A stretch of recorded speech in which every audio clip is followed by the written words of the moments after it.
হারলে নাসিরুদ্দিনের মতোই হারতে হয়, যাতে হেরে যাওয়ার পর মানুষ আরও বেশি কাছে টেনে নেয়। নেতার শূন্যতা মানুষ যেন আরও বেশি অনুভব করে। পুরো দেশের মানুষের হৃদয় জয় করার জন্য যে অবিশ্বাস্য মাস্টার প্ল্যান নাসিরুদ্দিন পাটোয়ারি এই রমজান মাসকে কেন্দ্র করে বাস্তবায়ন করেছেন, তা দেখে বাঘা বাঘা রাজনৈতিক বিশ্লেষকদেরও মাথা ঘুরে যাওয়ার জোগাড়। কথা হচ্ছে নাসিরুদ্দিন পাটোয়ারিকে নিয়ে। যখন অন্যান্য নেতারা এসি রুমে বসে 5 স্টার হোটেলে ইফতার করছেন, তখন এই তরুণ নেতা পুরো 1 মাস ধরে চষে বেরিয়েছেন টেকনাফ থেকে তেঁতুলিয়া পর্যন্ত। দেশের আনাচে কানাচে বিভিন্ন জেলার মসজিদে মসজিদে তিনি সাধারণ মানুষের সাথে ইফতার করেছেন, তারাবির নামাজ পড়েছেন। আর ফলাফল, যেখানেই তিনি গেছেন, নামাজের পর সেই মসজিদ প্রাঙ্গণ রীতিমতো জনসমুদ্রে পরিণত হয়েছে। বাংলাদেশের রাজনৈতিক সংস্কৃতিতে রমজান মাস মানেই হলো বড় বড় নেতাদের লোক দেখানো ইফতার পার্টি। বিশাল প্যান্ডেল, দামি খাবার আর ক্যামেরার ফ্ল্যাশে চলে তাদের রাজনৈতিক শো অফ। কিন্তু নাসিরুদ্দিন পাটোয়ারি এই পুরো পচা সিস্টেমটিকেই একটা বিশাল লাথি মেরেছেন। তিনি কোনো 5 স্টার হোটেলে যাননি, কোনো বিশাল প্যান্ডেল করেননি। তার মাস্টার প্ল্যান ছিল একেবারে গ্রাউন্ড লেভেলে বা মাটির কাছাকাছি।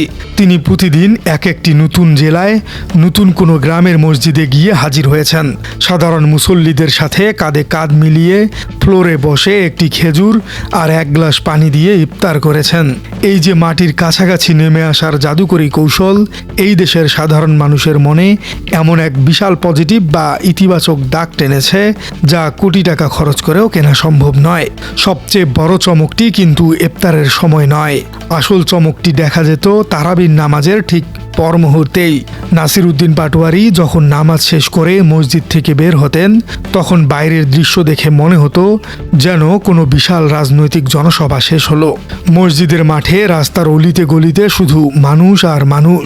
কেউ এসেছে তার সাথে একটু হাত মেলাতে, কেউ এসেছে বুকে জড়িয়ে ধরতে, আবার অনেক বয়স্ক মানুষ এসেছে তাকে এক নজরে দেখার জন্য। একটি সাধারণ ধর্মীয় জামাতকে কিভাবে নিজের আকাশচুম্বী জনপ্রিয়তায় পরিণত করতে হয়, তা নাসিরুদ্দিন পাটোয়ারি চোখে আঙ্গুল দিয়ে দেখিয়ে দিয়েছেন। কোনো মাইকিং ছাড়া, কোনো পোস্টার ছাড়া হাজার হাজার মানুষের এই স্বতঃস্ফূর্ত উপস্থিতি প্রমাণ করেছে যে এই তরুণ নেতার জন্য দেশের মানুষের হৃদয়ে ঠিক কতটা ভালোবাসা জমা হয়ে আছে।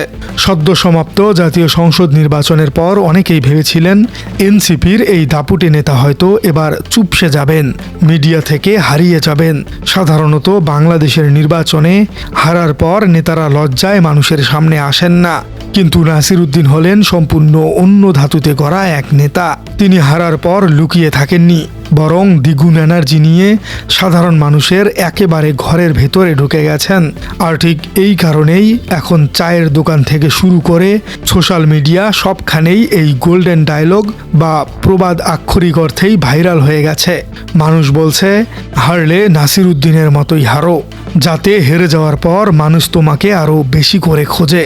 মানুষ এখন বুঝতে পারছে যে তারা ব্যালট বাক্সে হয়তো ভুল করেছিল, কিন্তু নাসিরুদ্দিন তাদের মন থেকে এক বিন্দুও হারিয়ে যায়নি, বরং পরাজয়ের পর তার জনপ্রিয়তা আগের চেয়ে বহুগুণ বেড়ে গেছে। রাজনীতির মাঠে সবচেয়ে কঠিন কাজ হলো সব শ্রেণীর মানুষের মন একসাথে জয় করা।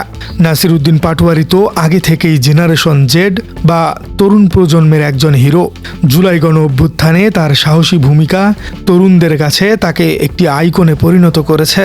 কিন্তু এই রমজানে সারা দেশের মসজিদে মসজিদে গিয়ে তিনি মাস্টার স্ট্রোকটি দিয়েছেন, তা হলো দেশের ধর্মপ্রাণ এবং বয়স্ক মানুষদের মন জয় করা।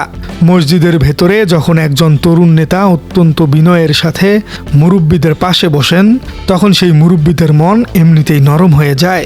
এখন নাসিরুদ্দিনের ভোট ব্যাংকে নতুন তরুণদের শক্তি নেই শুধু, বরং যুক্ত হয়েছে বয়স্কদের দোয়া এবং ভালোবাসার এক বিশাল মিশ্রণ।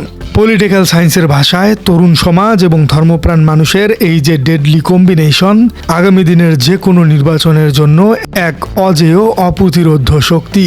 রমজান মাসের এই পুরো সফরটিকে রাজনৈতিক বিশ্লেষকরা বলছেন একটি মাস্টার ক্লাস, সাইলেন্ট ক্যাম্পেইন বা নীরব প্রচারণা। নাসিরুদ্দিন মসজিদে গিয়ে কিন্তু কোনো রাজনৈতিক ভাষণ দেননি, সরকারের কোনো সমালোচনা করেননি, কোনো ভোটও চাননি। তিনি শুধু মানুষের সাথে কথা বলেছেন, তাদের খোঁজ খবর নিয়েছেন এবং একসাথে ইবাদত করেছেন।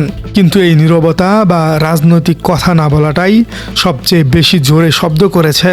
মানুষ যখন দেখে যে একজন নেতা কোনো স্বার্থ ছাড়া, ভোটের চিন্তা ছাড়া শুধু ভালোবাসার টানে তাদের কাছে ছুটে এসেছে, তখন সেই নেতার প্রতি মানুষের অন্ধবিশ্বাস তৈরি হয়ে যায়। কোনো বিশাল জনসভা করে যে রাজনৈতিক ফায়দা তোলা যায় না, নাসিরউদ্দিন কোনো কথা না বলেই তার চেয়ে 1000 গুণে বেশি মানুষের মন জয় করে নিয়েছেন। একেই বলে স্মার্ট পলিটিক্স বা আধুনিক যুগের রাজনীতি। নাসিরউদ্দিন পাটোয়ারির এই রমজান মিশন এবং উপচে পড়া জনসমুদ্রের দৃশ্যগুলো দেখে সরকারি দলের নেতাদের চোখ কপালে ওঠার মতো।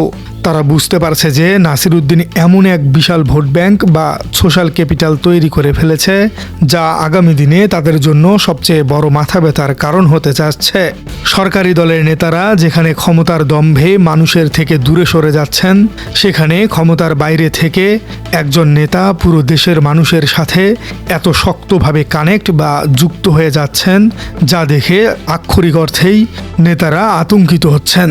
তারা এখন বাধ্য হয়ে হিসাব মেলাতে বসেছেন যে আগামী নির্বাচনে এই নাসিরউদ্দিন সুনামি তারা কিভাবে ঠেকাবেন। বাংলাদেশের রাজনীতির সংস্কৃতির একটি সবচেয়ে বড় অভিশাপ হলো ভিআইপি কালচার। সামান্য একজন পাতি নেতা হলেও তার সাথে 10 জন বডিগার্ড এবং পুলিশের প্রোটোকল থাকে। সাধারণ মানুষ তাদের ধারের কাছেও ঘেঁষতে পারে না। কিন্তু পুরো রমজান মাসে নাসিরউদ্দিনের সাথে এমন কোনো প্রোটোকলের ছিটে ফোঁটাও দেখা যায়নি।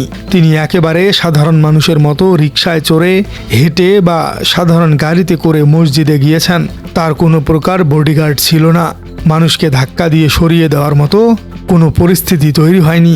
যে কেউ চাইলেই তার সাথে সেলফি তুলতে পেরেছে, তাকে বুকে জড়িয়ে ধরতে পেরেছে।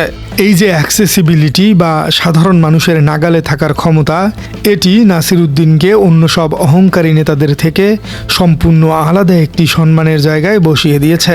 রাজনীতিতে শেষ কথা বলে কিছু নেই। আজ যিনি পরাজিত, কাল তিনি বিশাল মুকুট পরতে পারেন। নাসিরউদ্দিন পাটোয়ারির বর্তমান অবস্থাটি ঠিক একটি রূপকথার ফিনিক্স পাখির মতো। নির্বাচনের পরাজয়ের ভাষ্য বা ছাই থেকে তিনি যেন নতুন করে আরও 1000 গুণ শক্তিশালী হয়ে ডানা মেলে উড়ছেন। এই রমজানে পুরো বাংলাদেশ ঘুরে তিনি মূলত আগামী দিনের একটি বিশাল বিপ্লবের ভিত বা ফাউন্ডেশন তৈরি করে ফেলেছেন। সাধারণ মানুষ এখন বিশ্বাস করতে শুরু করেছে যে দেশের পরিবর্তন আনতে হলে নাসিরউদ্দিনের মতো একজন সৎ, সাহসী এবং মাটির কাছাকাছি থাকা নেতারই প্রয়োজন। এই রমজান মাসটি তার রাজনৈতিক ক্যারিয়ারের সবচেয়ে বড় টার্নিং পয়েন্ট বা মোড় ঘোরানোর অধ্যায় হিসেবে ইতিহাসে লেখা থাকবে। প্রিয় দর্শক, আপনার কি মনে হয় পুরো মাস জুড়ে নাসিরউদ্দিন পাটোয়ারির এই অভাবনীয় মসজিদ মিশন এবং সাইলেন্ট ক্যাম্পেইনকে আপনারা কিভাবে মূল্যায়ন করছেন? সাধারণ মানুষের এই যে ডায়লগ, হারলে নাসিরউদ্দিনের মতোই হারো, এটি কি প্রমাণ করে যে আগামী দিনে দেশের রাজনীতিতে একটি বিশাল সুনামি ফিরে আসতে যাচ্ছে? কমেন্টে জানিয়ে দিন আপনার সুচিন্তিত মতামত। আর আপনার রাজনীতি চ্যানেলে নতুন হয়ে থাকলে চ্যানেলটি সাবস্ক্রাইব করার অনুরোধ থাকলো। দেখা হচ্ছে পরবর্তী কোনো ভিডিওতে।